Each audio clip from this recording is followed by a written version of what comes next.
Tere päevast! Tere tulemast Arenguseire Keskuse uuringu esitlusele Tervishoiu jätkusuutlikkus stsenaariumid aastani 2035.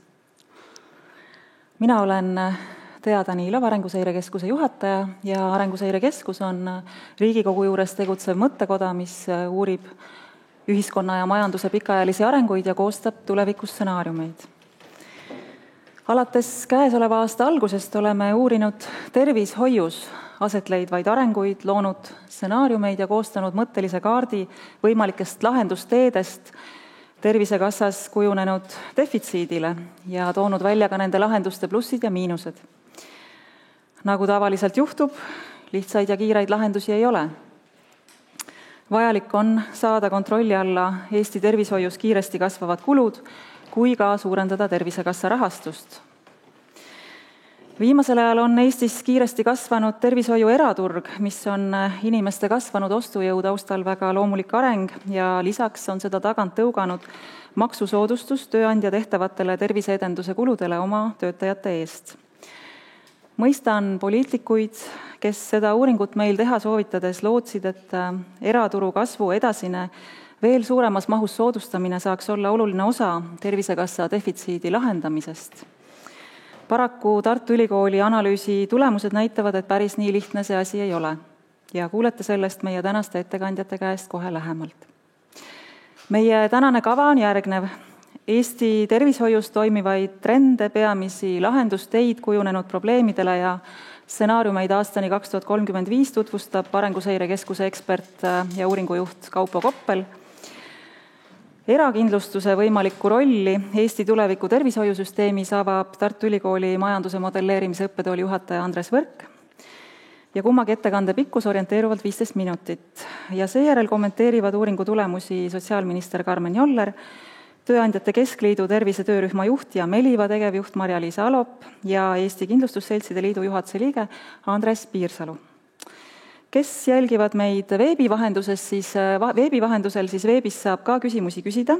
Keskkonna Slido vahendusel lähete lehele slido.com ja seal on tunnussõna ask1211 ja jõuate sellele lehele, kuhu saab postitada küsimusi. Siin ruumis saab küsimusi küsida käega märku andes ja intervjuid esinejatega saab teha pärast ametliku osa lõppu. Kõik materjalid pressiesitluse salvestus saavad kättesaadavaks meie veebis www.arenguseire.ee.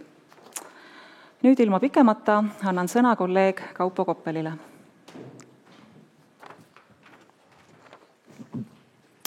Tere päevast! Lihtsaid lahendusi ei ole, aga mõned põhjused on lihtsad. Räägime sellest, kus me kõigepealt oleme ja kuidas me oleme sinna jõudnud. Eesti tervishoiu maht eelmisel aastal on ligi 3 miljardit. Suures pildis võib rääkida 3 kohast, kus raha tuleb. See on avalik sektor, see on ligi 3/4. See on omaosalus, mis Eestis on 22%, märkimisväärselt kõrgem kui meile soovitatud 15%. Ja 3. on siis muud mudelid, vabatahtlik ravikindlustus, Eestis täna marginaalne.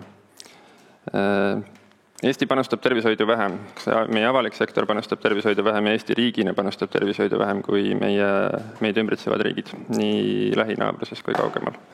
See 3% erinevus, mis meid Euroopast eristab, on võrdne 1 miljardi euroga aastas. Eesti tervishoiuraha tuleb peamiselt avalikust sektorist ja seal omakorda domineerivalt Tervisekassalt. Tervisekassal on üks väga suur tuluallikas, see on sotsiaalmaks ja selle ravikindlustuse osa. See üks tuluallikas on meid aidanud viimased 30 aastat, aga kipub napiks jääma. Alates sellest aastast oleme olukorras, kus me elame reservidest ehk siis oma säästukontost.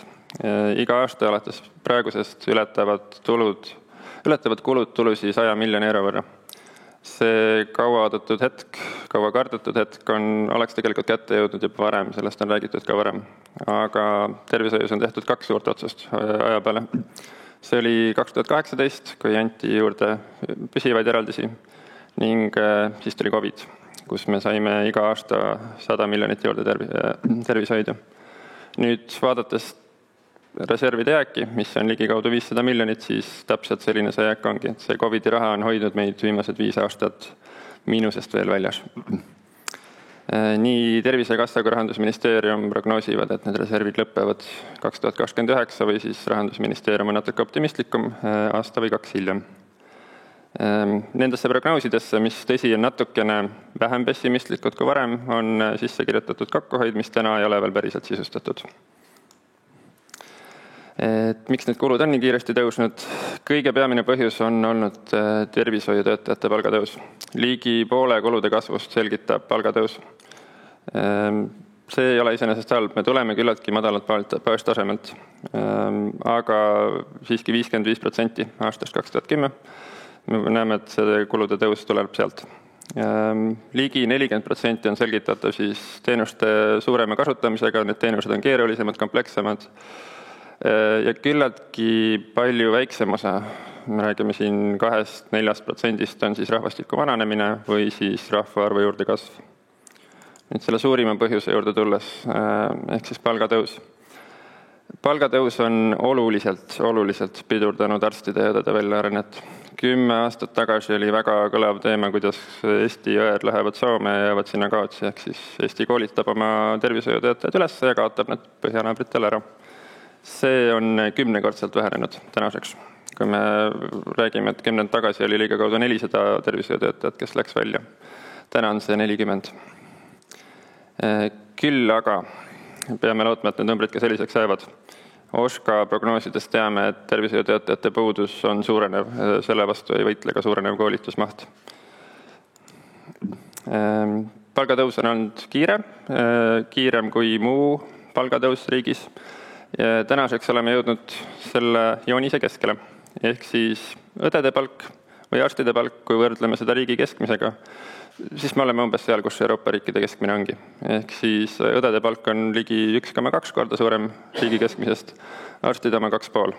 See on selline küllaltki ootuspärane Euroopa tase. See prognoosib, et see ennaktempos palgakasv tõenäoliselt sellises tempos enam jätku. Et pigem võime oodata muu majandusega tasakaalus kasvu. See siiski tähendab, et kuna tervishoid on niivõrd tööjõumahukas, et Eesti tervisekulud jätkavad tõusu SKP-st. Natukene ka muudest, mitte inimestest, hooned, seadmed.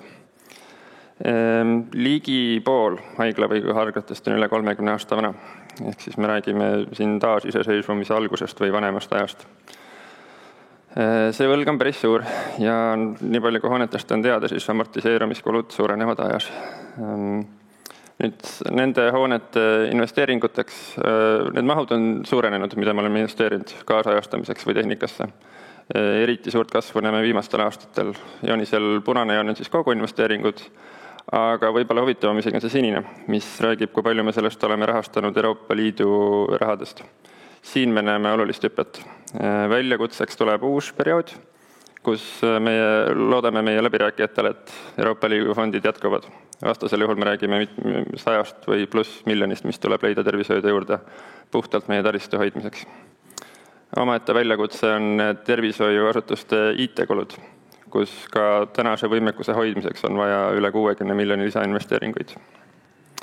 Ehk raha on puudu, seda me teame, otsime lahendusi. Üks võib-olla kõige parem viis on muidugi tõsta efektiivsust. Kui me ei taha anda juurde lisaraha eraldistena, mis tähendab maksutõusi, siis vaatame süsteemi sisse. Kõige kõlavam viis selleks või kõige parem viis, mida me ka soovitame, on vaadata väärtuspõhise tervishoiu poole. See on selline katusnimetus, aga sisu on sellest, et me ei maksa enam teenuse mahtude eest, ehk siis arst saab süsti tegemise eest X eurot, 2 süsti eest 2 eurot, 2 X, eks ole. Eesti tänane süsteem on mahupõhine, mis aga ei soodusta efektiivsust. Väärtuspõhine nüüd vaatab seda, et kas patsient päriselt paranes, kas ta on rahul oma teenusega, kas see protsess on olnud hea, kas mingisugused kvaliteedinäitajad on paranenud. Neid mudeleid Eesti ei oleks esimene, kes neid katsetab. Väärtuspõhiseid on olnud nii Euroopas, nii maailmas. Tulemused on sellised mõõdukalt optimistlikud. Kui me läheme täna üle väärtuspõhisele, siis tõenäoliselt võib oodata jah, mingid tervisenäitajad paranevad.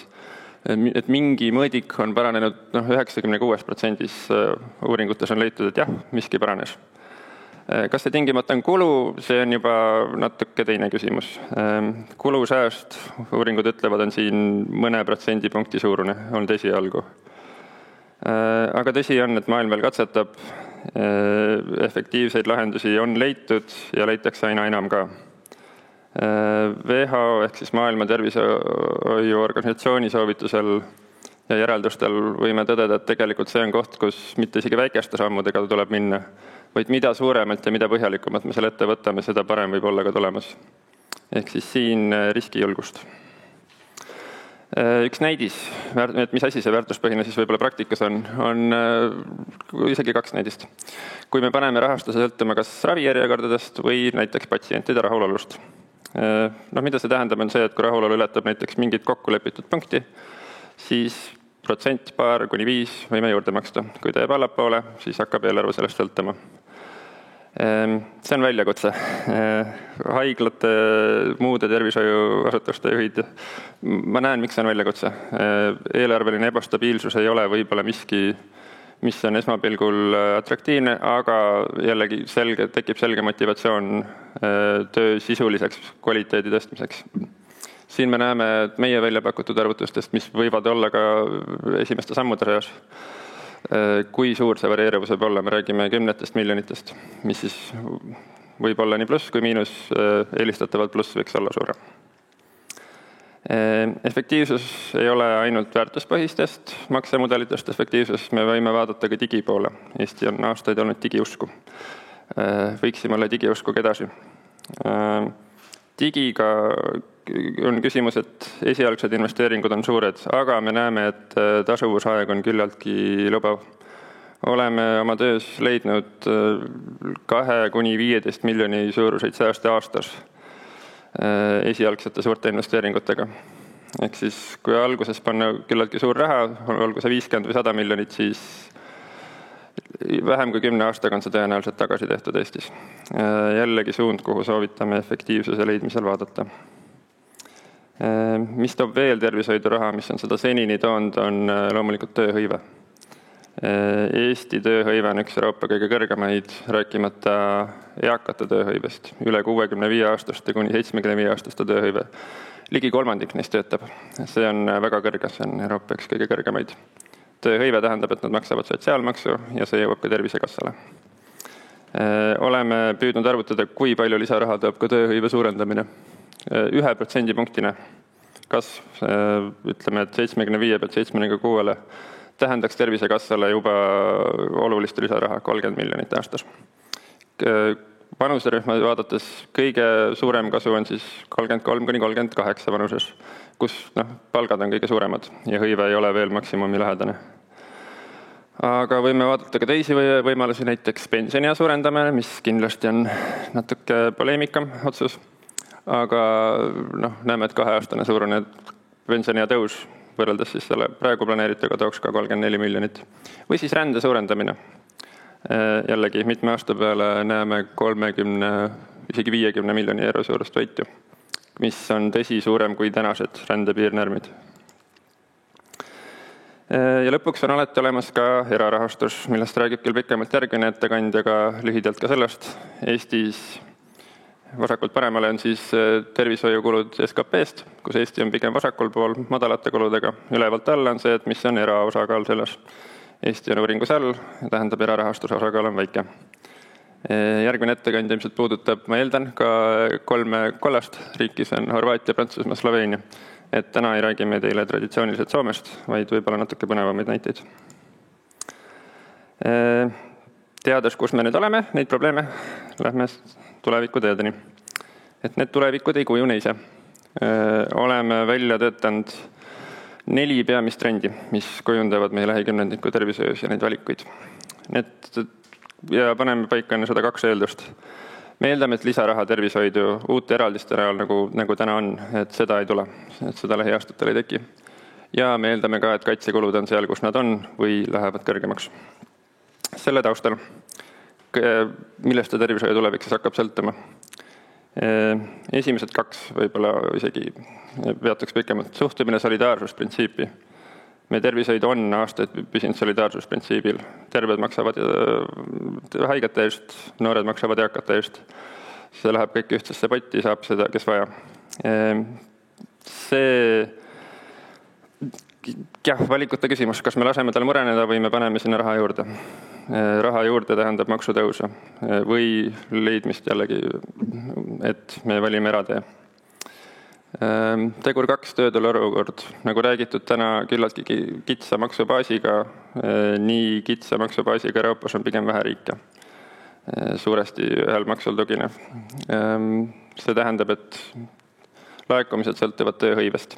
Kas tööhõive tõuseb, kas maksulaekumised tõusevad, kindlasti lähitulevikku mõjutav tegur. Ja siis on need teised pooled, on hinnasurve tervishoius. Me näeme, et kulude kasv on väga kiire, ta on kiirem kui palgatõus, ta on kiirem kui muu majanduse areng. Kas see jätkub, kas see stabiliseerub ning lõpuks ka meie tehnoloogiask, et kas me asume tehisarusse, kas me arvame, et lahendus tuleb sealt. Nendest joonistame kokku 3 maailma, kuhu me võime lähikümnendil jõuda. Esimeses neist me arvamegi, et digi võib olla see lahendus. Me näeme, et tervishoiukulude kasvutemp ületab ikkagi majanduskasvu. Maksutõusud ei tule jätkuvalt kõne alla, nendest on ilmselt piisanud. Me teeme panuse digivalmidusse. Me eeldame, et hariduse tehisaru hüppe õnnestub ja loodame, et IT-investeeringud tasuvad ennast ära 5-10 aastaga. See maailm algab ühekordse maksuga Tervisekassale, et võita aega selleks, et meie digiinvesteeringud tasuksid ära. See tähendab haiglate ja perearstide infosüsteemide ühendamist, millest meil oli paar slaidi tagasi juttu, AI otsustustoed, automaatsed dokumenteerimised, et võita arstidele ja õdedele efektiivset aega. AI kasutuselevõtt võidab, kui ta võidab 1 minuti ja seda kasutaks pooled arstid, me näeme juba võitu suurusjärgus 5-6 miljonit. Sellised asjad kumuleeruvad, nad liituvad ja see kasvu läheb kiiresti päris suureks. 10 aastaga me näeme, et digiinvesteeringud võivad ennast tasuda. Mõju tervishoiule muidugi, see on võib-olla selle kõige lahtisem. Me ei tea tänaseni, mis on digitehnoloogiate pikaajaline mõju, rääkimata tehisarust. See nõuab eetikat, see nõuab reegleid, see nõuab nendes kokkuleppimist, see nõuab ka natuke lootust. Valmisolek tehisaru kasutamiseks on ebaühtlane täna. See nõuab tervishoiutöötajate poolehoidu sellele ja nende kompetentside tõusu. IT-investeeringute süsteemide ühildamine on keerukas, me ei ole seda täna ära teinud. Meil on, kui me ei eksi, 4 paralleelset süsteemi jätkuvalt kasutusel, mille me peame üksteisega suhtlema panema. Peab tõusma andmevahetus, peab suurenema läbipaistvus. Me ei räägi siin ainult digilootusest muidugi. Siin maailmas me üritame ka efektiivsust tõsta ka selle väärtuspõhisega. Ehk siis seotakse esimesed kvaliteedinäitajad rahastusega, olgu see siis ravijärjekorra pikkus või miks mitte rahulolu.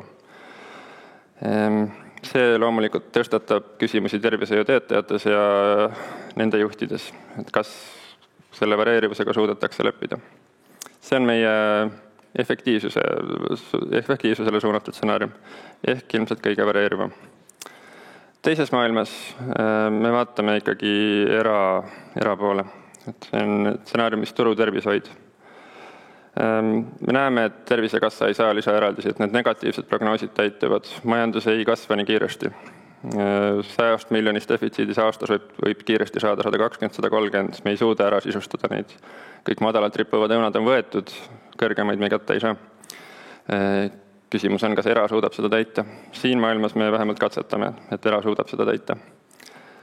Lahenduseks on ühelt poolt riigi kulude vähendamine, nii et Tervisekassa pakubki vähem, ja selle võrra inimesed maksavad rohkem, aga võtavad siin appi erakindlustuse. Ehk siis küsitakse suuremat omaosalust inimeste käest, mille abi, kust tulevad appi siis erakindlustuse pakkujad. Erakindlustuse kättesaadavus tõuseb. Töötajakindlustusmaksed arvestatakse tema sektoris ning võib-olla sellise futuristlikuma arvestatakse ka tervisekäitumist. See võib viia mitmetasandilisi tervishoiusüsteemini. Kui me näeme ka, et avaliku sektori töötajate palgafond majanduskasvades juba on piiratud, see võib viia mitmetasandilise tervishoiuni, aga ta toob ka lisaraha kaasa. 15-eurone kindlustusmakse igalt täiskasvanud lisab süsteemi ühes aastas ligi 200 miljonit. Sealt tuleb omakorda kompenseerida riskigruppidele. See võib olla ligi koguda kolmandik, mis sellest maha läheks, aga lisaraha on märkimisväärne ja ületab siis seda defitsiiti. Mida see tähendab tegelikult on see, et ikkagi inimeste omaosalus kasvab märkimisväärselt, aga tervisekassa kulud vähenevad. Mida ta veel tähendab, on kiirenenud liikumine, tervishoiutöötajate kiirenenud liikumine erasektorisse. Me näeme, et viimase 10 aastaga on see osakaal kasvanud ligikaudu 1% aastas, mis ühe aasta peale ei kõla paljult, aga tegelikult me oleme jõudnud sinna, et 40% tervishoiutöötajatest töötab juba täna erasektoris. See on, kui see kasv veel kiireneb, me jõuame tihti sinna, et pool tervishoiutöötajatest võib töötada erasektoris. Avaliku ja erasektori erinevus on see, et avalik süsteem peab tõesti ravima kõiki. See olgas need, kellel on komplekssed haigused, kes on eakamad.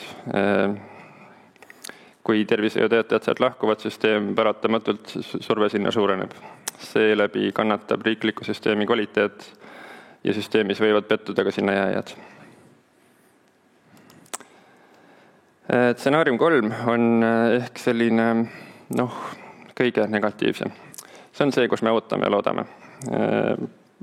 Prognoosid on läinud parasemaks kui valem, nad ei ole nii negatiivsed. Äkki nad lähevad veel paremaks, äkki tervisekassa leiab need meetmed, me ootame. Enne Riigikogu valimisi otsuseid ei tehta, hüpoteetilises maailmas, aga pärast ka mitte. Aga samas me jõuamegi sinna, et aasta 28-29 oleme jõudnud sinna, kus reservid, see pangakonto, see on tühi. Algab palkade kilmutamine, algab maksetega viivitamine. Oleme teinud seni küll efektiivsust tõstvaid tegevusi, väiksed kulude kokkuhoiud radioloogias või EMO eriõdede rollid. Need on töötanud, need võidavad meile miljoneid, need ei võida meile 100 miljonit. Aga 29 on raha otsas. Ajutiselt tõstetakse siis makse. Aastateks 2030 kuni 32 viiakse sisse tulumaksubaasi laiendamine selles maailmas jällegi. See toob mitusada miljonit. See aitab täita reserve ja katab selles, et kulud ära. Viiakse sisse ka püsieraldis, aga püsieraldis viiakse sisse võrdsestatud elanike eest, aga mitte laste eest. Seni on räägitud uute eraldiste tegemistest, kas siis töötavatele pensionäride või lastele. See osutub riigile üle ju käivaks. 400 miljonit me siiski ei leia. Ehk siis see mitte midagi tegemine, see viib meid küllaltki kiiresti selliste välkotsusteni.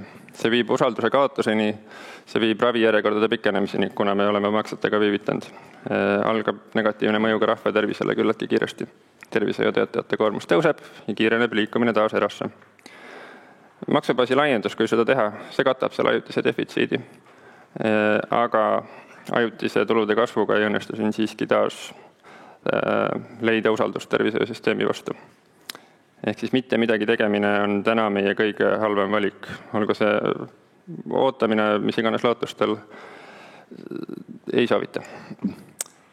Kokkuvõtteks. Me näeme 4 valikut või peame rääkima 4 märksõnast. Kust leida uusi tulusi või kust leida efektiivsust. Uusi tulusi terviseökonomistid ütleks, et kõige tõhusam on uued tervisemaksud või maksubaasi laiendamine. See tähendab maksutõusu, aga see toob juurde tervishoidu raha. See suurendab solidaarsust, on püsiv, aga jällegi see on maksutõus. See tähendab meile ka teisalt vähem raha inimestele kätte. See ei tõsta süsteemi efektiivsust, see annab lihtsalt raha juurde ja vajab kulude kontrolli. Teisalt panustamine tehisarule digilahendustele on selline, mis võib seda efektiivsust tõsta. Ta võib lühendada ooteaegu, ta teeb arsti tööaega efektiivsemaks, õe tööaega efektiivsemaks, ta toob ilmselt aastates kaasa 10 miljonid võitu, vajades enne oluliselt suuremat investeeringut. Et kannatades ära selle alginvesteeringu, leides need vahendid, on võimalik siin efektiivsust suurendada. Päev selgelt on vaja maandada andmekaitseriskid ja infosüsteemide omavahel rääkimine ja andmete läbipaistvus. Erakindlustus toob tervishoidu lisavahendeid. Ta lisab valikut ja parandab teenuse kättesaadavust endal, kellel see erakindlustus on. Ja kes selle eest maksavad. Väga tõenäoline on rahvusvahelise kogemuse pealt ebavõrdsuse suurendamine ja küllaltki parandamata endaga halduskulude suurenemine. ilmselt kiireneb ka tervishoiutöötajate liikumine erasektorisse. Et lihtne lahendus ei ole, aga võib leida lisavahendeid. Ja viimaseks on see väärtuspõhine tervishoid, kus me jõuame jälle tagasi efektiivsuse juurde. Me seome haiglate ja muude tervishoiuasutuste rahastuse tervisetulemitega ja kvaliteediga. See soodustab vähemalt teoorias koostööd, see vähemalt teoorias vähendab tarbijatuid protseduure. See peab olema süsteemne muutus.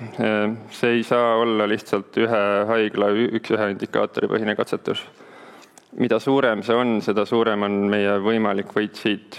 See tähendab loomulikult, seda on keerukas rakendada. See vajab järjepidevust ja tohutult läbipaistvaid andmeid ja head koostööd ning IT-taristut, mis jällegi nõuab seda algset tahet sinna päriselt minna. Et väärtuspõhist tervishoidu pool muidu teha ei ole mõtet, aga see tee on kindlasti mõte, et ette võtta.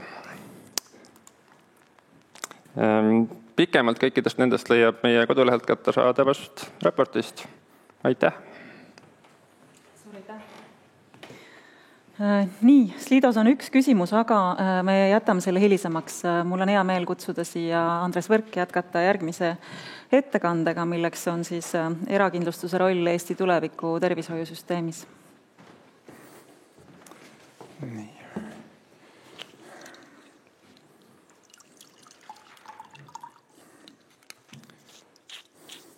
Nii, tere päevast. Nüüd ma siis tean, mida mu bakalaureuse tudengid tunnevad, et kõigepealt rääkimas ja tead, et seal on kaitsmisel 2 oponenti, tuleb pärast sind veel. Nii, aga mul on siis väga hea meel siin olla ja rääkida teile erakindlustuse rollist Eesti tervishoius. No me oleme tervishoiu rahastamist ju siin vaadanud peaaegu 20 aastat juba, aga eratervisekindlustust ma arvan, et see on esimene, kus me üritame nii palju numbrit korraga kokku panna. Mis pärast varasemalt pole olnud meil eratervisekindlustust, võib-olla olnud statistikat. Nii et mida siis meie üritame siis siin vaadata, on siis see, et milline on siis selle erakindlustuse roll praegu meil tervishoius, kes on kindlustatud, millised teenused kasutavad, millises mahus, mis on soodustanud erakindlustuse arengut. Ja siis tuginedes sellele, mida me siis õpime nendest andmete pealt, pluss veel rahvusvaheline kogemus, mis võiksid olla need võimalikud arengustsenaariumid. Nii, paari sõnaga räägiks, mida me mõistame selle eratervisekindlustuse all, kuna ka siin võib olla erinevaid asju, mida vaadata. Esiteks, kui hakata siit ülevalt pihta, meil võib olla niimoodi, et erakindlustus tegelikult korraldab tervet ravikindlustust. Üksikutes Euroopa riikides on peamiselt ajaloolistel põhjustel, nagu Holland ja Šveits, kus ta on siis välja kasvanud erasektorist ja on siis väga tugevalt reguleeritud, pakkudes siis kohustuslikku kindlustust kõigile. Võib olla niisugune, et tõsi küll, me näeme Saksamaa näidet, kus ongi paralleelne süsteem, mis pakub konkurentsi riiklikule. Nüüd enamus riikides on tegelikult siis vabatahtlik tervisekindlustus lihtsalt lisaks avaliku sektori kindlustusele ja seal võivad olla nüüd väga erinevad skeemid. Kui üritada neid mingil moel klassifitseerida, siis ongi, et osades riikides on siis väga kõrged kaasmaksed, oma osalus on väga kõrge ja me kindlustame seda, sama siin juba mainitud korraks siin eelneval kõneleja poolt, et Horvaatia, Prantsusmaa, hiljuti Sloveenia. Võib-olla erakindlustus nendele teenustele, mida me ei kata riiklikult. Näiteks hambaravi väga paljudes riikides, Taani, Holland, võib-olla midagi veel, ravimid, massaaž. Ja tegelikult väga paljudes riikides töötab see süsteem lihtsalt lisakindlustusena, ehk me pakume täpselt samu teenuseid, mida riiklik, aga me oleme kiiremad ja paindlikumad. Ehk inimesed ostavad endale võimaluse saada arsti juurde kiiremini või siis näiteks teiste teenusosutajate juurde, kellel pole lepingut riikliku teenuse pakkujaga, riikliku kindlustuse pakkujaga. Nüüd, mida meie siis vaatame, me ei hakka vaatama seda, et me läheme Eestis üle täiesti konkurentsipõhisele ravikindlustusele, et pigem me ikkagi oleme siis siin kastis, kus me vaatame seda, et mis võiksid olla need täiendavad võimalused, mis tuleksid siis lisaks riiklikule kindlustusele. Millele me tugineme? Andmeanalüüs, meil on suur osa puhtalt numbrite analüüs, palju meil andmeid on, Tervise Arengu Instituudi poolt kogutud andmed, siis pean kindlasti tänama Eesti Kindlustusseltside Liitu, ma arvan, meil esmakordselt saime pildi sellest, mis seal toimub, et millele kulutatakse. Meil on veel olemas andmestik ettevõtete poolt tehtud tervise edendamise kulude kohta, mis on siis maksuvabad ja me kasutame palju neid andmeid. Statistikaamet oma Eesti sotsiaaluuringus, mida viiakse läbi, samuti küsib tööandjate kindlustuse olemasolu, no ja avalik infot veel, seltside majandusaasta aruanded. Viisime läbi ka intervjuud seltsidega, kes pakuvad tööandja ravikindlustust. No ja loomulikult on avalik info siis see, mida ka kindlustusseltside kodulehed pakuvad. Nüüd veel taustainfot kogusime veel nii-öelda, ma nimetaks seda mugavusvalimiteks, mis ei pretendeeri üldistatavusele kogu Eestile, eks kindlustusseltsid ise teevad niisugused ad hoc küsitlusi ja ka meie oma veebiküsitluses püüdsime aru saada veel mõningatest nüanssidest. Nii, aga järgnevalt mul ongi siin 5-6 pilti, millega me üritame siis anda niisuguse kompaktse ülevaate, et mis meil toimub. Kõigepealt, kui me räägime tervikuna, juba eelnevalt siin ka Kaupo mainis, nimetame seda vabatahtlikuks ravikindlustuseks, selle roll tervishoiu kogu rahastamises on muidugi väike.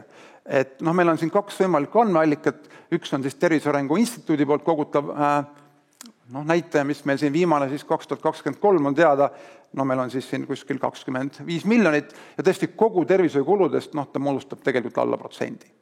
Ja teisest küljest on siis Kindlustusseltside Liidu poolt kokku kogutav agregeeritud näitajad, kus me teame, et tulud, ehk nii palju, kui raha laekub, on meil siis siin üle 20 miljoni, 21 miljonit ja väljamaksed on 14. Mis on siis see vahe seal 24 ja 14 vahel? Need on siis nii-öelda muud võimalikud kindlustused, näiteks reisikindlustus, Tervisekassa poolt pakutav vabatahtlik tervisekindlustus, pluss ka võimalikud metoodilised erinevused. Mida me siis näeme, kui me võrdleme siit, see 2 sinist joont, me näeme siis, et 3 eurost, mida vabatahtlik erakindlustus kogub, 2 makstakse tagasi siis tervishoiuhüvitistena. 3 sisse, 2 tagasi võib küsida, et kas on hea või halb, sõltub kellega võrdlete. Eks kui me võrdleme meie vastutuskindlustusega, mis meil kehtestati, uudistest käis hiljuti läbi, Nõmper ja Kaasik panid kokku vist, et 10 eurot sisse ja 1 tuli tagasi tervishoiusüsteemi. Sellega võrreldes on see süsteem on väga tõhus, 3 sisse, 2 tagasi. Kui me võrdleme Tervisekassaga, kui me vaatame siin, eks erinevus on 7 miljonit, Tervisekassa kogu halduskulud on 22 miljonit ja maht on ligi 3 miljardit. Nii et tõesti see kõik sõltub, millega me siis võrdleme. Nüüd, kui me küsime, et miks me kasvanud nii kiire, siis tegelikult me teame seda, see tuleb sellest, et 2018 aastast alates, 2019 tegelikult hakkas siis pihta meil, saavad tööandjad terviseedenduse kuludesse panna ka eratervisekindlustuse maksed. Ja see on siis toonud kaasa selle, et tööandjate kulutused ühest küljest terviseedendusel on kasvanud, te näete nüüd siis seda tumesinist tulpa siin, need on siis nii-öelda, see on siis seesama 400 eurone see maksuvabastus ja kuidas see on siis meil kasvanud siin üle aastate. Ja siis kõrval on siis kogutud kindlustusmaksed kindlustusseltside poolt, pluss ka siis väljamaksed. Väikene tulp siin üleval veel on, mida te näete, on siis nii-öelda siis see erisoodustusmaksuga maksustatud. Olgu öeldud muidugi, et ettevõtted teevad ka veel siis makseid või kulutusi, mis on seotud otseselt siis meil töötervishoiuga. Nii et need on kõik maksuvabad, need on veel ka muidugi lisaks. Kui mida me siis näeme, on siis see, et tegelikult praeguseks 3/4 tööandjate poolt tehtud kulutusi tervise edendamisele tegelikult see raha läheb siis eratervisekindlustusse. Ja omakorda sellest, eks siis me teame, et tagasi tuleb 2/3, ütleme siis veerand sellest rahast, mida tööandjad praegu teevad terviseedenduse all, tegelikult kulub siis see erakindlustus ülalpidamiseks. Puhtalt, kui me vaatame neid numbreid siit. Nüüd, eks nüüd järgmine küsimus ongi see, et kui suur see konkurents siin turul on, mida me praegu siit näeme ja teame, et turul on, sel hetkel, kui me tegime, on siis 7 seltsi, suurim LHV, kes siis teeb koostööd, Confido terviselahendusega, nende käes on kuskil 43% turust. Mis küll tegelikult muidugi kindlustusseltside endi hinnangul ei tähenda seda, et konkurentsi pole, nende endi hinnangul tegelikult konkurents on piisav. Nii, kes siis, või kui palju siis inimesi sellest kasu saab, kui me vaatame, siin te näete nüüd palju erinevaid graafikuid, vasakul üleval on siis töötajate arv, kes on meie erakindlustuse kaetud, mis on jõudnud siis kuskil 60 000-ni. Üleval pool paremal on siis osakaal kui me võrdleme nende inimestega, kellel on siis, solidaarne tervisekindlustus, kes on töötavad inimesed, ta jõuab praktiliselt siis, iga 10. on siis see, kellel on meil erakindlustus. Teisest küljest, kui me vaatame, kelle eest tööandjad teevad tervise edendamise kulusid, siis nendest praktiliselt ongi, iga teine, kelle eest tehakse, tegelikult siis ongi seotud meil erakindlustusega. Ja viimaks tegelikult näitamaks seda potentsiaali, mille juurde ma tulen pärast tagasi, kui te vaatate paremalt alumisgraafikut, te näete, et tervise edendamise kuludega kaetud üldse Eestis töötajatest on kuskil, 20% ehk viiendik. 80% tegelikult töötajate eest tegelikult ei tehta mitte mingeid tervise edendamise kulusid, mis läheksid sinna maksuvabastuse alla. Lisaks muidugi on siis ikkagi meil siis see töötervishoiukulud. Nüüd, kes on siis need tööandjad? Ega me nüüd täpselt ei tea, meil on olemas andmed siis Maksu- ja Tolliametist ja me teame tervise edendamise kulusid, millised ettevõtted on teinud. Siis kui nüüd vaadata, aga samas me teame, et 75% kuludest ongi seotud meil eratervisekindlustusega. Kui me nüüd vaatame, näiteks sektorite lõikes, siis kõige rohkem on kaetud meil tervise edendamise kuludega, kui nii võib öelda, rikkamad sektorid, finantskindlustustegevus, infoside. Ja loomulikult, kui te lähete ja vaatate töökuulutusi nendes valdkondades, siis kõikides töökuulutustes on kirjas, et pakutakse ka erakindlustust. Sellepärast, et konkurents selles tööturu segmendis on väga suur. Või kolmandana torkab silma siit elektrienergia, pole üllatuseks, lugesime alles hiljuti, Eesti Energia ostab 1,6 miljoni eest oma 4000 töötajale erakindlustust. Ja loomulikult need numbrid ka siis kajastuvad siin statistikas. Nüüd, kui vaadata täpsemalt, kes need ettevõtted on sinna sisse, siis nad on loomulikult kõrgema palgaga keskmiselt, nii-öelda edukamad ettevõtted. Nii. Ja mida siit veel võib-olla tuua välja, et aina rohkem loetakse seda tervisekindlustust, et see on osa motivatsioonipaketist teatud sektorites, seda tõdevad nii kindlustusseltsid ise, või ka nende uuringud, mida nad on läbi viinud. Keskmine tüüpiline ettevõte, keskmine, kuigi tõesti raske võrrelda Eesti Energia versus ühest küljest on 4000 väiksed ettevõtted, keskmine ettevõte, kellel on see eratervisekindlustus, tööandja poolt on kuskil 40 töötajat. Nüüd, tulenevalt sellest, kes on need inimesed siis seal taga, ja tegelikult see kindlustus ju tuleb läbi siis selle tööandja, puhtalt lähtuvalt juba sellest, nagu me nägime, mõtleme, kes töötavad pigem finantssektoris, IT-s, siis kui me vaatame puhtalt sotsiaaldemograafilisi tunnuseid, kasutades siin Eesti Sotsiaaluuringut Statistikaameti poolt, kellel on olemas tööandja kindlustus, mõningad tunnuste lõikes, siin ei ole midagi üllatuslikku, need on pigem mehed kui naised, pigem keskealised nooremad inimesed kui vanemad inimesed, pigem kõrgemad haritumad inimesed, pigem kõrgema sissetulekuga inimesed. Et ta lihtsalt peegeldabki lihtsalt seda, et kes on need ettevõtted, kus siis seda erakindlustust pakutakse. Nüüd viimaks, millele siis seda kulutatakse? Nüüd taas siin pean tänama Kindlustusseltside Liitu, tänu kellele niisugune vahve virukas on see kokku pandud, siis nende kulutuste struktuur, seesama 14 miljonit, mida me nägime, laias laastus 2 kõige suuremat, kolmandik on hambaravi, teine kolmandik on siis ambulatoorne ravi või siis pigem eriarsti abi, kui me vaatame kõrval küsitlusuuringuid, ja siis ülejäänud väiksemad komponendid tulevad kõik see juurde. Ja tõepoolest, et kui me küsime, et kas erakindlustuse olemasolu parandab tervishoiuteenuse kättesaadavust, siis loomulikult nendel inimestel, kellel see on, ta parandab.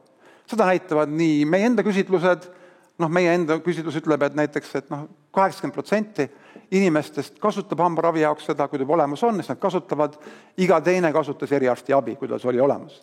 Nii et selles mõttes, kui juba kindlustus on, siis tuleb seda kasutada. Nüüd, mida veel tehakse siis selle sama kindlustusega juba kaetakse ka Tervisekassa visiiditasu, kuna ta tõusis nüüd meil, siis samamoodi, kas seda juba makstakse eratervisekindlustusega. Nii et tegelikult etteruttavalt sealt tuleb ka meil idee, aga laiendame siis seda. See juba toimub nagunii.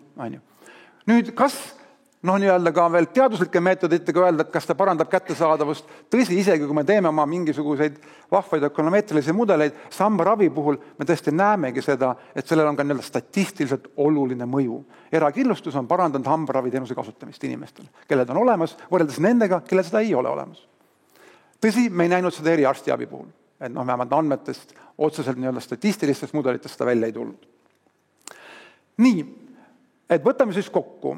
Me näeme, erakindlustus kasvab, ta on suunatud teatud sektoritesse ja me näeme siis, lähtuvalt sellest sektorist tuleb keskel peegeldus inimestesse, kes seda kasutavad ja me näeme, et milleks ta kasutab. Nüüd on küsimus, et mis siis on need variandid, kuidas edasi minna? Me oleme me ei läinud väga fantaseerima, ma arvan, et eelnev ettekanne oli siin tunduvalt põhjalikumalt pakkus välja. Ütleme, võtame siis 3 stsenaariumit, baasstsenaariumit, kui jätkub olemasolev olukord. Teine võimalus, tõstame seda piirmäära, näiteks 400 pealt 1000 peale, mis on diskuteeritud, või 3, teeme siis sellest erakindlustest ikkagi tõsiselt võetava osa tervise rahastamises. Ja see on küsimus, et kuidas seda teha. Miks need valikud on tähtsam? Ma panen teile ainult ühe pildi siia, meil üldse siin ettekandes pole rahvusvahelisi pilte, aga see on nüüd halduskulud vabatahtlikus tervisekindlustuses riikide lõikes, tuginedes OECD andmetele. Ja te näete siin erinevaid riike, alates Itaaliast, kus erasektori, vabatahtliku erakindlustuse kulude osakaal siis on peaaegu et 1/3, kuni lõppu välja, kus te näete, et mõningatel juhtudel on see võib-olla 10%. Võrdluseks jällegi taas, solidaarsetel süsteemid on see tavaliselt 2%. Aga see ongi valikuvabadus, millest me maksame. Kui mis on oluline, miks me näeme niisugust erinevust, et pigem on need kulud madalamad siis, kus erakindlustuse hõlmatus on laiem. Loomulikult, kas me teeme erakindlustust 60 000 nagu praegu või me teeme 600 000, on selge, et administreerimiskulud on erinevad. Ja teine asi on see, et kui me juba tegelikult teeme erakindlustuse, siis kulud on pigem madalamad siis, kui meil on väga olulised regulatsioonid, et meil on läbipaistvus, meil on konkurents, me tagame selle. Nii, nüüd sellest tulenevalt, et meil on võimalik olla, kas siin me maksame 1/3 kuludeks või seal taga, kui me maksame 10. Et mõtleme, et kuhu siis miski asi võiks viia meid. Me oleme teinud stsenaarium 0, olemasoleva olukorra jätkumine. Et mis siis juhtuks, et kas me erakindlustusturg võiks kasvada?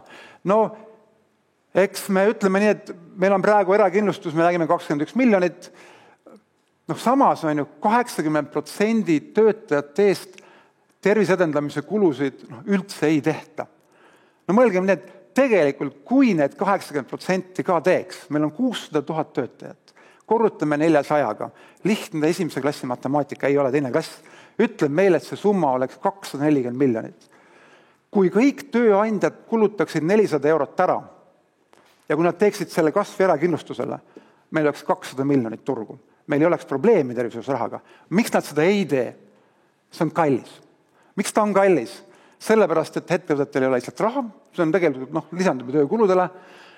Väiksemate ettevõtete jaoks kindlustuspaketid on kallimad, sellele viitavad ettevõtted, viitavad kindlustusseltsid. Ja tegelikult lihtsalt, kuna kindlustusturg on väike, siis ka kulud on kõrged. Ja teisest küljest, kindlustusseltsid ise ei ole mingid tugevad hinnaläbirääkijad. Enamasti vähemalt nii, kuidas meil inimesed vastasid, pooltel juhtudel lihtsalt kompenseeritakse arveid. Tuleb arve, makstakse kinni. Nad ei räägi läbi hinna osas, näiteks nagu räägib Tervisekassa, mis võiks potentsiaalselt kulud alla viia. Nüüd loomulik kasv on võimalik, samas me näeme, et ilmselt kasvab ebavõrdsus ja see suhteliselt kõrged administreerimiskulud võib arvata, et jäävad. Nüüd alternatiiv, tõstame. Loomulikult, kui me maksuvabastust kasvatame, meil on väga suur osa ettevõtteid, kes kasutavad selle maksuvabastuse praegu juba täiel määral ära. Ja nendel on lagi vastas. Nende arvelt loomulikult turg kasvab, selle maksuvabastuse tänu sellele. Ja nagu öelnud ka, võib pakkuda, et kindlustus, turg selle võrra kasvab, kättesaadus nende inimeste jaoks, kelle see kindlustus on, samamoodi kasvab. Mida me nüüd ennustame ja väga kindlasti huvitav kuulata tööandjate kommentaari, et me näeme, et see tööandjate vaheline erinevus tegelikult kasvab veelgi, nagu praegu. Me teame, et 60 000 on, ülejäänud töötajatel ei ole, et mis on selle võimalik olukord või surve tööturule ja konkurentsile tööjõu pärast. Et et suured ettevõtted saavad lubada seda väikeettevõtet pigem mitte ja mida see kaasa toob tööturul, eriti kui me nüüd tõstame näiteks 1000 euro peale veel. Nii et nüüd, mis on võimalik surve solidaarsele süsteemile, me ennustaks, ja see on teiste riikide kogemuseks, et tegelikult ta pigem see solidaarsele süsteemile surve kasvab, ma ei tea, lihtne näide Tartust tulles, tahan minna Tartu Ülikooli kliinikumi oma raha eest vastuvõtule ma ei tea, kardioloogi juurde 150 eurot visiit, Tervisekassa maksab 38 eurot, eks? Ja kui nüüd erakindlustus kasvab ja hakkab kinni maksma mul seda visiiti, küsimus on, et kumba patsienti arst eelistab. Kas seda, kes tuleb erakindlustusega maksab 150 eurot või seda, kes tuleb haigekassaga ja maksab 38 eurot. Ja niisugust kogemust me näeme teiste riikide näitel, kõige ilmekam ilmselt on siin Iirimaa, kus niisugune paralleelsüsteem tegelikult siis põhjustab seda töötajate liikumist ja niisugust ebavõrdsust siis teenuste siis kasutamisel. Nüüd kolmas võib-olla, võikski öelda selline kolmas stsenaarium ehk ütleme tõsine teine stsenaarium ongi siis see, et aga teeme siis juba korralikult. Ja osad riigid, näiteks siin Horvaatia, Sloveenia, nad on kehtestanud Tervisekassa, meie mõistes Tervisekassa teenustele oma osaluse või kaasmaksed, mis on kõrged, 20% kõikidele teenustele on oma osalus. Ja loomulikult ka haiglaravile, mis võib olla väga kõrge. Me võime panna lae peale aastas, näiteks see ei tule rohkem kui 500 eurot. Ja selle kindlustamiseks me teeme erakindlustuse. Me nimetame seda vabatahtlikuks, aga olgem ausad, reaalsuses kõik inimesed kindlustavad selle vastu ennast ära. Ja selline süsteem toimub näiteks Horvaatias, toimus hiljuti veel Sloveenias. Mida ta nüüd lahendab? Põhimõtteliselt võime öelda, et 20% kulusid Tervisekassast hoiame kohe kokku ja lükkame inimestele. Teisest küljest, mis on Eestis tegelikult probleem, meil on tegelikult probleem kõrge omaosalus ja omaosaluse tõttu patsientide vaesumine. Me saame omaosaluse ümber mängida. Näiteks me vähendame mingitel retseptiravimitel, vähendame hambaravis ja tegelikult see kandub edasi kindlustusse. Ja erakindlustus, kus praegu me näeme suhteliselt kõrged ikkagi administreerimiskulusid, tegelikult nende jaoks tekib suur mass. Ja seal meil on võimalik see süsteem teha efektiivsemaks. Ja sinna peale on võimalik ehitada lisakindlustus ja täpselt nii toimibki. Kui me vaatame siin Holland, kus on kohustuslik osa, täiendav osa, Horvaatia, kohustuslik kaasmaksete kindlustus, pluss pärast siis veel täiendav. Et see võib luua niisuguse suurema turu. Tõsi, osad sotsiaaldemograafilised rühmad ei jõuaks maksta nagunii ka seda kindlustust. Need praktikas, ka teiste riikide näitel, ikkagi lapsed, haiged, võib-olla mingid vaesemad inimesed, nende eest kas tasub riik või me jätame need kaasmaksetest vabastame nad ära. Nii et 2 erinevat võimalust on. Nii et niisugused analoogia on. Nii et need on niisugused võimalikud stsenaariumid, mida me siin vaatasime oma raportis. Nii et tagasi on oodatud. Minu poolt kõik. Suur tänu. Suur aitäh. Kuna me oleme tõesti, ühesõnaga, tegelikult on meil broneeritud 1,5 tundi, nii et me otseselt ei ole aja hädas. Ja kuna ma saalis hetkel ei näe, et keegi tahaks väga praegu kohe küsida sõna võtta, siis ma usun, et lähme edasi korraliste sõnavõttudega ja jätame küsimused diskussiooni kõige lõppu. Ja mul on hea meel kutsuda siia Marja-Liisa Alop, Meliva tegevjuht ja Tööandjate Liidu tervishoiutöörühma juht. Tere! Ja andke andeks. Nii, aga olge teie enne. Vabandust, vaatasin teile otsa, kutsusin teid, aga ma arvan, kõik on väga hästi. Ma loodan, et ministril on aega. Teeme siis sellise ümbermängimise. Aitäh vastutulelikkuse eest. Ja tere kõigile. Aitäh kaasamise eest, et saab oma mõtteid avaldada ja kaasa rääkida. Ma usun, et see arutelu on kindlasti edasiviiv ja tasub pidada seda tervishoiu teemal, et tööandjatena loomulikult tervishoid on meile hästi oluline teema. Me võime mõelda, see on meile kõigile oluline teema inimlikust aspektist vaadates. Tööandjatena me mõtleme ka sellele, et tervishoiusüsteem määrab, milline on meie tööjõuturu olukord, kas meil on piisavalt töökäsi, milline on tervise seisund ja loomulikult tervishoiukulud on väga märgatav osa meil riigi rahakotis on ju, nii et oluline on ka see, et kuidas me neid kulusid teeme. Ja kui me mõtleme nende lahenduste peale või suundade peale, siis tööandjatena me näeme ikkagi, et need lahendussuunad on hästi palju seotud selliste nutikate lahendustega, targa juhtimise ja efektiivsusega ja siiski ka sellise vabatahtliku panuse võimaldamisega olukorras, kus meil on tervishoius rahastamise puudujääk. Nii et rõõm on kuulda ja jälgida seda diskussiooni teemal digitaalsed arengud ja mis potentsiaal seal on. Ma ise hindan, et see potentsiaal on veel suurem. Samamoodi, mis puudutab väärtuspõhist rahastamist, see on olnud ka tööandjate ettepanek pikalt, me näeme sellest palju potentsiaali ja me ei arva, et need on nüüd üks või teine stsenaarium. Et tegelikult loodetavasti need on ikkagi mõlemad ja eeldatavasti need võidud on veel suuremad. Ja samas on kindlasti osad teemad, mida meile nüüd tundub, et peaks ikkagi täiendavalt käsitlema selleks, et me saaksime paremaid poliitikaotsuseid teha tervishoiupoliitikas. Ja ma võib-olla räägin eelkõige sellisest 3, mis selle raporti puhul tekitasid meil selliseid küsitavusi või järgimõtlemise kohti. Ja esimene neist puudutab siis ikkagi seda erakindlustuse kriitikat, mida oli selles kirjalikus raportis vähemalt üsna palju. Ja mul on tunne, me peame siin eristama seda, et mis kriitika on ikkagi see, mis meile tänasel päeval on relevantne.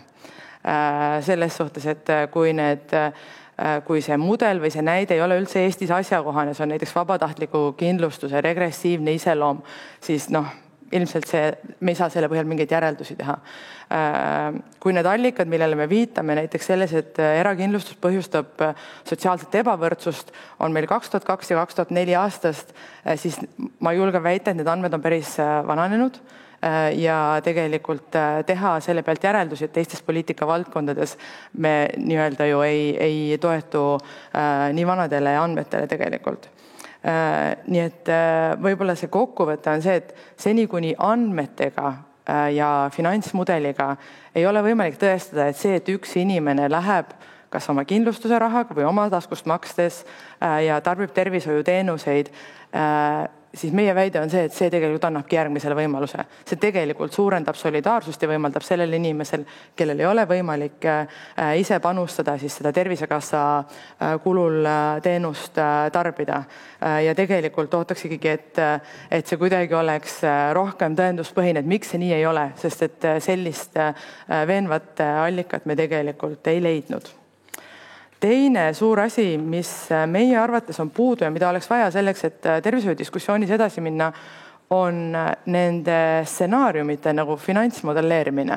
Et kui me mõtleme nüüd ükskõik millise sellise prognoosimise peale, riigieelarve prognoosimise peale, ettevõtte või mõne asutuse finantsprognooside peale, et siis me hindame, millised on tulud erinevate stsenaariumite puhul, milline on sisendkulude dünaamika, kas tervishoiu sisendkulud kasvavad kiiremini, kui eratervishoiu raha tuleb juurde või nad kasvavad aeglasemalt, kas see, kui tervishoiu tuleb lisaraha, kuidas see mõjutab tervishoiutöötajate Eestis püsimist, kui meil on parem ligipääs, mida paratamatult nii-öelda täiendav raha võimaldab, siis kas see tähendab seda, et inimesed lähevad varem oma tervisemurega pöörduvad tervishoiusüsteemi poole ja tänu sellele me ei tegele pärast nii-öelda ravikuludega, vaid saame läbi ennetuse seda mõjutada.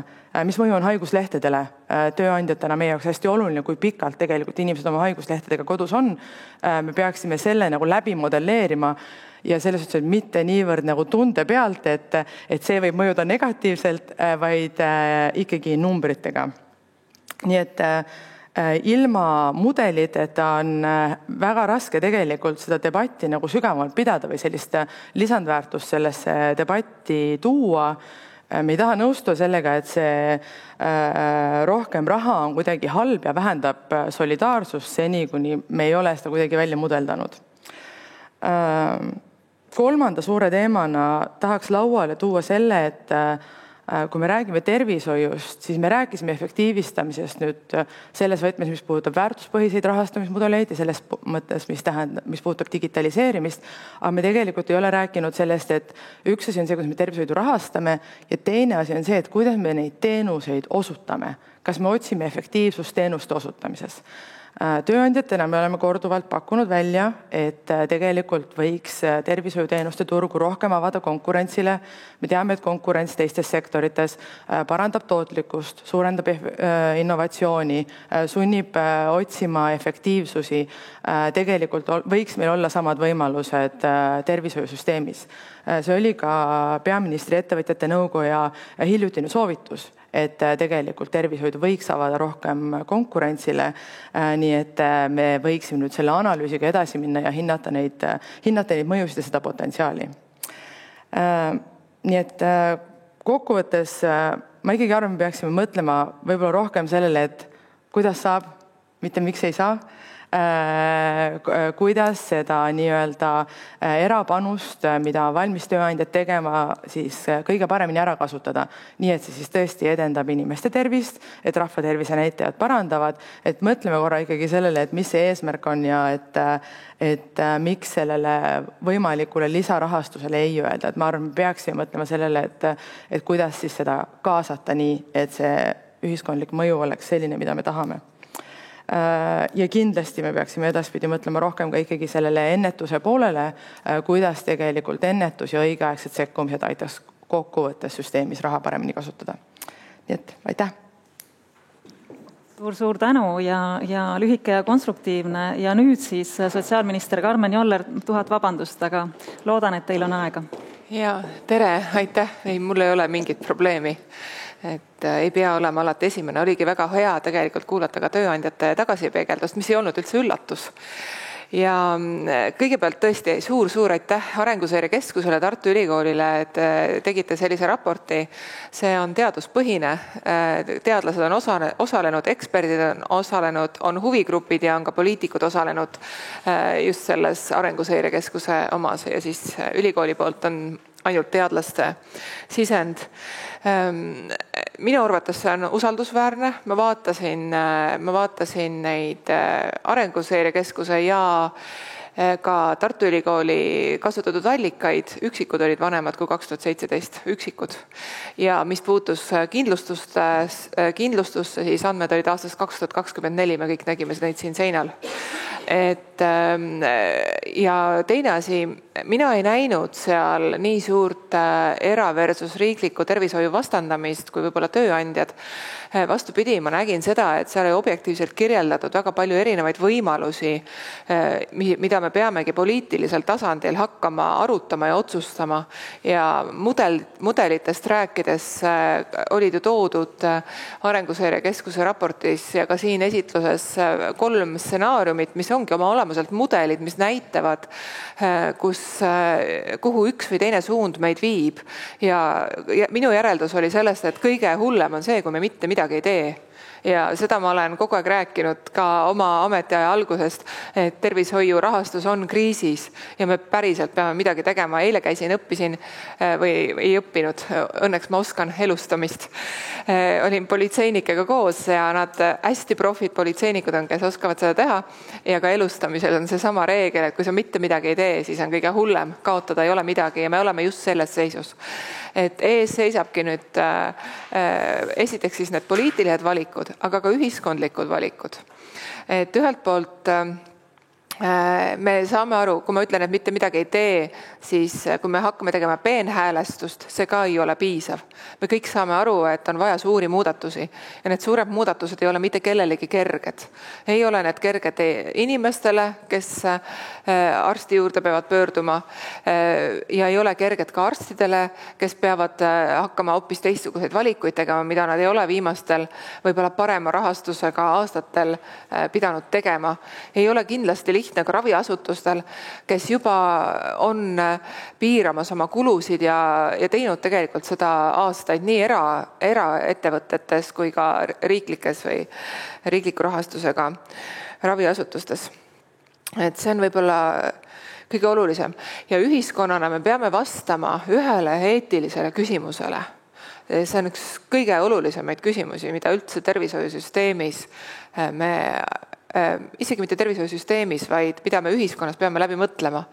Et kui me valime nüüd selle, et me suurendame erakindlustuste rolli ja suureneb ebavõrdsus, seda me nägime andmetest, see ebavõrdsus, see ei ole tingimata halb.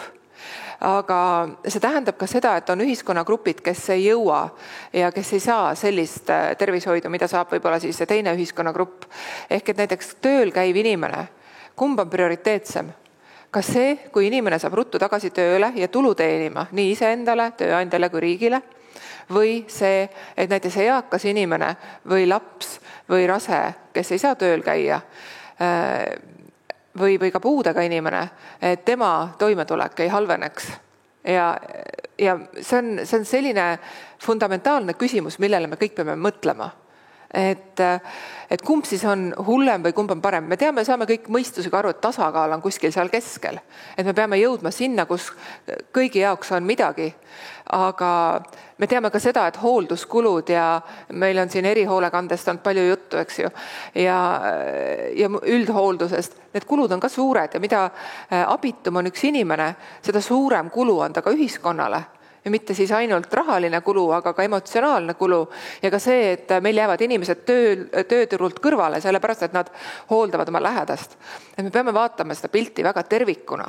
Ja kui me ei saa tervishoiusektorit vaadata kui ühte väikest osa riigist, vaid see tegelikult nii see tervishoid kui ka heaolu ehk sotsiaalvaldkond, mõlemad peavad olema investeering. Ja siit me edasi jõuame innovatsioonini mõlemas valdkonnas, mida me ka oleme nüüd siin viimasel ajal, on siin Eestis päris palju ka ikkagi edasi mindud. See sellest me saame kunagi hiljem rääkida.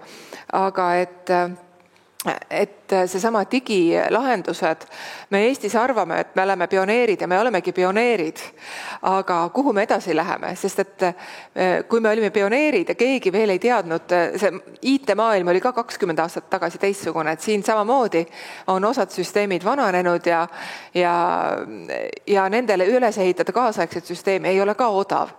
Ehk et selleks, et need muutused, ükskõik on ta siis IT-lahendused, on ta erakindlustuse kaasamine, on ta selle sama tervisekassa rahastuse suurendamine. See kõik eeldab mingisugust panust, investeeringut ja mingisugust muutust.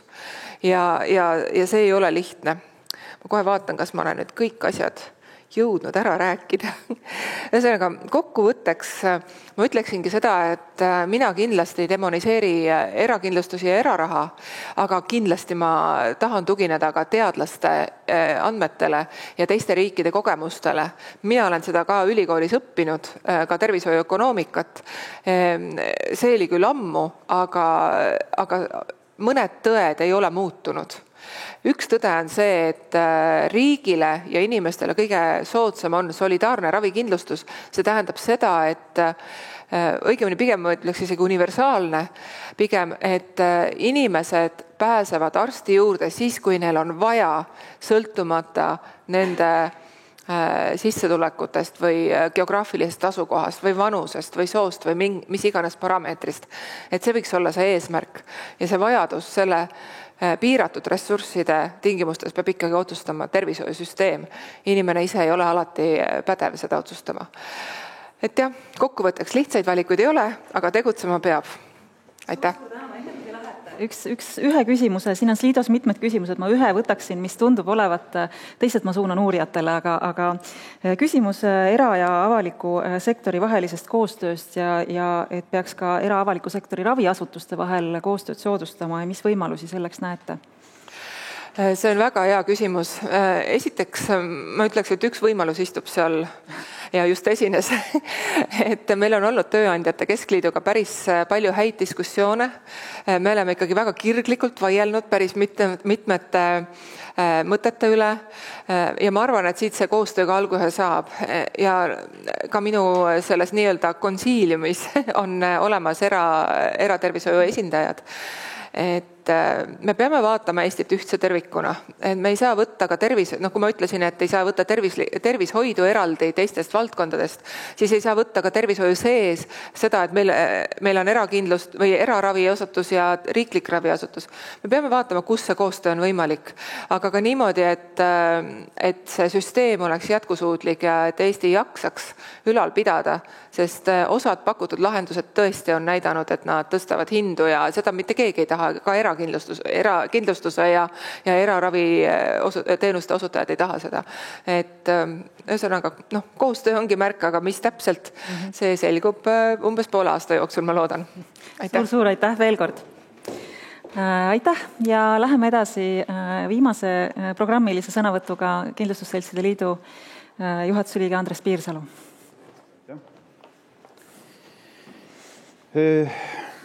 Mina olen kindlustuses olnud 30 aastat tööandja ravikindlustus, mis on peamine osa Eestis eraravikindlustusest, sündis siis ka siis, kui mina juba selle teemaga olin ammu tegelenud. Ja mis ma võin öelda, et kui kuulata täna siin neid ettekandeid, siis tundub, et on meil alust nagu diskussiooniks ja koostööks küll ja veel. Küll aga, kui ma lugesin läbi selle raporti, siis see raport paraku ei olnud selline minu silmis, mis vääriks nagu lugemist ja otsustusprotsessis kasutamist. Seda seetõttu, et raport annab hinnanguid ja ei sisalda tegelikult seda osa väga selgelt, kuidas Eesti kindlustusturul tegelikult täna asjad on. Kõige olulisem võib-olla kriitika tuleb mul sellest, et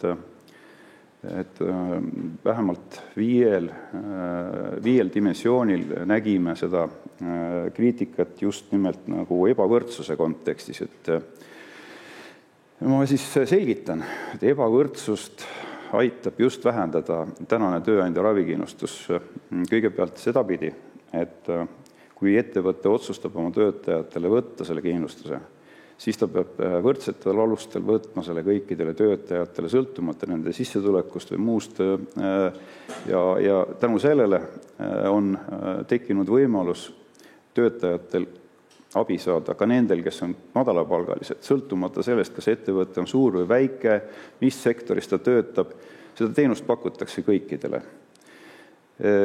Teiseks on seal toodud argument lisaks, et see maksusoodustus vähendab nüüd riigi maksutulu. Seal puudub seos, sest iga tööandja on vaba ise otsustama, kas ja kui palju ta oma töötajatele seda vabatahtliku tööandja ravikindlustust teeb või ei tee. Et see ei ole nagu üks-üheses seoses sellega, kui palju riigile maksutulu laekub. Siis on argument veel, et tähendab, tegelikult on kokkuvõte võib-olla selles kõigepealt niimoodi, et ma lugesin need raportid läbi ja sealt ma sain kokku 83 viga või eksimust või valeväidet, mis puudutab just tänast olukorda Eesti eratervisekindlustuses. Et siin on mõtteainet küll, aga et ma saan aru, et siin ei taheta mul neid mõtteid ette panna, aga... Ikka, näete. Okay. Ja siin on see roheline nupp. Aga, okei. No siis ma veel lisan, et kui me räägime tööandja ravikindlustusest, siis see on lisakindlustus olemasolevale Tervisekassa teenusele. See ei konkureeri Tervisekassaga, vaid pigem toetab ja täiendab. Ja võib-olla fakti mõttes oleks oluline see ka, et eelmisel aastal eraravikindlustus hüvitas 244 000 raviarvet, selle aastal tuleb rohkem veel. Et see ei ole ka tühine.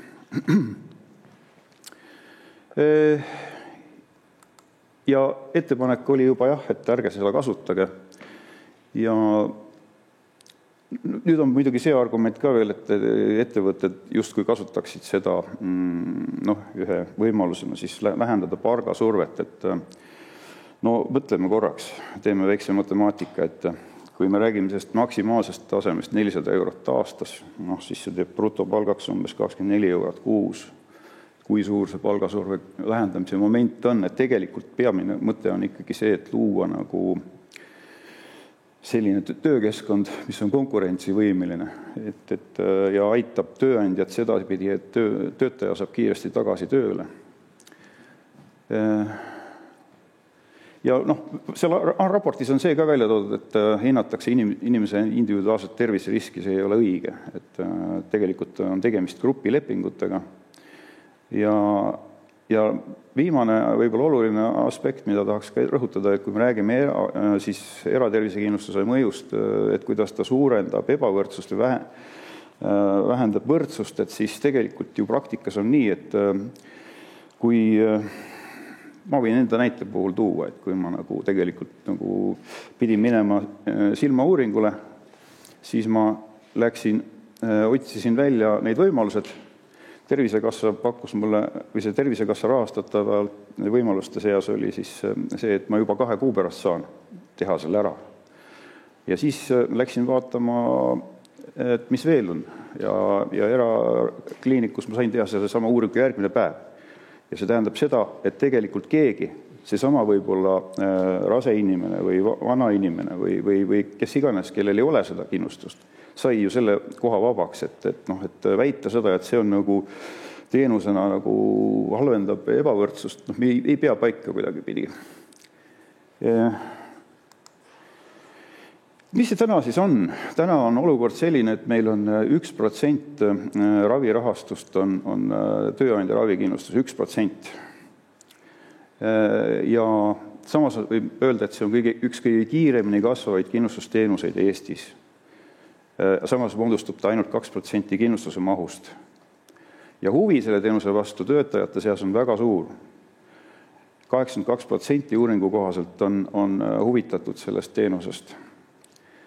Ja kui seda ei oleks, siis on võimalik, et teatud grupp inimesi ei saakski enda ravivajadusi katta, sest see katab seda osa raviteenustest, mida siis Tervisekassa ei kata, see tähendab siis kas siis hambaravi näiteks, mis oli seal näide, või siis ka tegelikult selle ravi järjekorrad tegelikult pigem tänu eraravikindlustusele lühenevad. Ja ostavad seda nii ühemehefirmad kui suurkorporatsioonid. Maksutulu tuleb sellest, et erameditsiin on siis täiendavalt makseid. Ja seda nüüd öelda, et turu toimimine on ebatõhus täna, minu arvates ei ole õige ja õiglane, sest meil on, nagu siin ennem oli juba, meil on 7 turupakkujat ja konkurents on, kui võtta nüüd ühe inimese kohta või ühe ettevõtte kohta, on erakordselt kõrge, et see tegelikult ei pea paika, kui turg on tõhus. Ja mis see probleem tegelikult on? Päris probleem. Et kui kujutada ette sellist ekstreemset olukorda, et eraravikindlustust ei oleks üldse, siis on küsimus, kas võrdsus siis ühiskonnas suureneb, kas riik saab raha juurde, kas ravijärjekorrad tõesti siis lühenevad ja kas elanikkond on tervem. Ei ole ju nii. Päris probleemist raportis ei räägita selles mõttes, et ta küll käib stsenaariumidest läbi, aga meditsiinisektori töötajate seonduvad kulud, palgakulud ja kõik, et selles osas on ju objektiivne reaalsus see, et suur osa meditsiinisektori töötajatest, nende sissetulekuid kujundab rahvusvaheline tööturg. Kui me räägime siin ennem oli 1% nagu erakindlustust, et kui palju siis tema tegelikult mõjutab kogu seda probleemi, mis siin tegelikult nagu ka on laval olnud, eks ju. Seal nagu seost on nagu raske leida. Kindlustuskaitse väheneb ja mis on oluline, nüüd jõuame järgmise teema juurde, mis päris probleem on meie jaoks. Siin ma tõin mõned nopped sellest 83 leiust ka, aga mis on päris probleem on see, et meil ei ole täna võimalik varsti enam katta neid raviteenuseid olemasoleva maksusoodustuse tasemel. Seetõttu, et seesama hinnatõus on nii suur, et selle tulemusena kindlustuskaitse tasapisi väheneb ja ühel hetkel võib olla olukord, kus lihtsalt see kaitse on nii väike, et see ei ole enam atraktiivne töötajatele ega tööandjatele. Olles üsna kriitiline, ma jätsin siia mõned nopped sellest 83 leiust, aga ma saan pärast jagada põhjalikuma kokkuvõttega, et nad jääksid siin ajaannaalidesse alles nagu need näited. Ja mõte on nagu see, et räägime, arutame, vaatame, mis võimalused on. Me hea meelega räägiks kaasa rohkem, kui täna on seda võimalust olnud. Ja esimene asi, mis tegelikult nagu tuleks üle vaadata, on ikkagi see tänane maksuvabastuse piirmäär, sest et selle tulemusena teatud kindlustuskaitsed, kui ta niimoodi jätkub, siis kahanevad nii, et sellel ei ole nagu perspektiivi. Et ma ei tahaks nagu jätta siin negatiivset muljet sellest, et me oleme väga kriitilised. See, mis täna siin oli esitletud, see oli väga hea ja tore, aga kui vaadata raportit, siis tuleb olla sellega ettevaatlik, et seal on hoiakuid palju, hinnanguid palju ja tegelikult faktid seda ei toeta. Aitäh! Suur tänu ja ma annaksin hea meelega võimaluse raporti põhiautorile Andres Võrgule kommentaariks. Kui väga tore oleks. Võtame paar minutit selleks. Tervist kõigepealt taas, et suur tänu, et keegi luges nii põhjalikult läbi. Tunnistan et ega ma ei jõudnud siin kiiresti vaadata neid kommentaare. Ma aru saan, et üks küsimus, mis siin ka eelnevalt tööandjate poolt kõlas, oli see, et andmete uudsus, me kasutasime reaalselt 2024 küsitlusandmeid, olid meil 2024 Maksu- ja Tolliameti andmed, 2024 Kindlustusseltside Liidu andmed. Nii et ega need uuemaid rohkem pole. Kas on meil seda detailsemaid andmeid?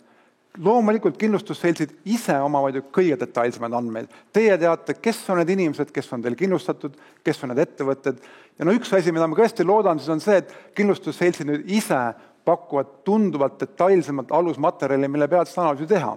Sest eks meie ju peame tuginema sellele, mis on kättesaadavad. Ja tihti, eks seal tuleb ju vastu minna ka siis loomulikult ütleme siis andmetele, mis on seotud juba ärihuvidega võib-olla, et kas kindlustusseltsid ka kõik tahavad rääkida.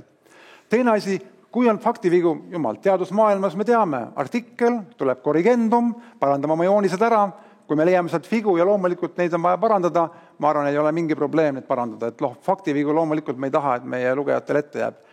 Mis puudutab väärtushinnanguid, siis tõepoolest, kui me vaatame oma uuringut, me uuringuna tegelikult nagu 3 osas. Esimene on rahvusvaheline kogemus, mis tugineb teadusartiklitele. Teine on Eesti analüüs, mis on tegelikult andmed.